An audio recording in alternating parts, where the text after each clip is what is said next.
Look how juicy! Hey y'all, today we're gonna channel our most Korean selves and make my version of bossam. Quick intermission here to catch a thief in action though. Please direct your attention to the audacity of this girl thinking she did something wrong, yet continuing to do it even after I confront her. Like, who raised you? Did you steal a cabbage, Jinxie? Anyways, we're starting off with prepping our napa cabbage for the gochugaru. So gochugaru is fresh kimchi that doesn't need to be fermented, so it can be eaten right away, which is great for people like me who are incredibly bad at planning ahead. And gochugaru refers to the smaller yellow inner leaves of a napa cabbage, and it's been trendy to leverage them for gochugaru because those leaves are sweeter, less bitter, and more tender, which lends an overall tastier flavor profile. Now for the meat, we're going to use a method that I've been seeing go viral recently, but when I told my mom about it, all excited to teach her something new about cooking for once, she just said, "Oh yeah, I used to do that years ago. It's called bossam." So that's cool. Korean is actually so blunt though, because bossam literally translates to water-cooked meat without water, which sounds impossible, but what's happening is that the pork is steaming in its own moisture and all the liquid that gets leached from the different veggies you laid down, which creates the moistest freaking meat you'll ever see. Now please listen carefully for my first ever Ina Garden moment.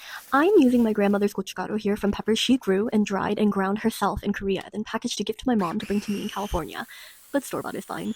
Also, does everyone else's overseas relatives create this matryoshka doll of bags when they pack food for you to take home?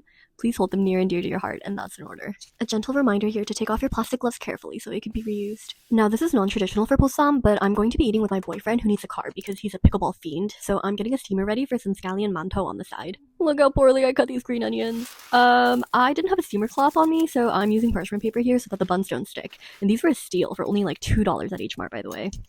And you'll know that the cabbage is done salting when you can bend it into some gnarly positions without it snapping its back. Then we can rinse it off a few times to get every last bit of salt off and squeeze it super duper dry before we add in our gochugaru seasoning and green onions and mix. Also, never forget to taste along the way so that you can adjust as you go, and always remember to take your chef's tax, okay? It is the most important thing about cooking. It is! This shit looks so bomb, oh my god. Then our meat is finally ready, and a moment of silence, please, for the utter succulence and beauty of what we created. Like, how is this so hands-off, but with the most glorious payoff ever? Did y'all know pork could look like this? Because when I think pork, I usually think of those dry-ass pork chops that you have to chug wine with because it's sucking all the moisture away from your mouth and tongue.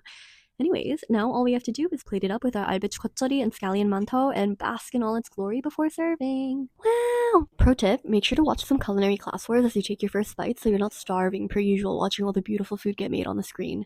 I wanted my first bite to be pure and unadulterated, so I took only the pork and gochugaru and it was straight gas. 10 out of 10 will be making again. It also did low-key mesh well with the manto though, so maybe I'll try making that from scratch next time too. And look at us in the Clean Plate Club. Go make this so cute. Bye!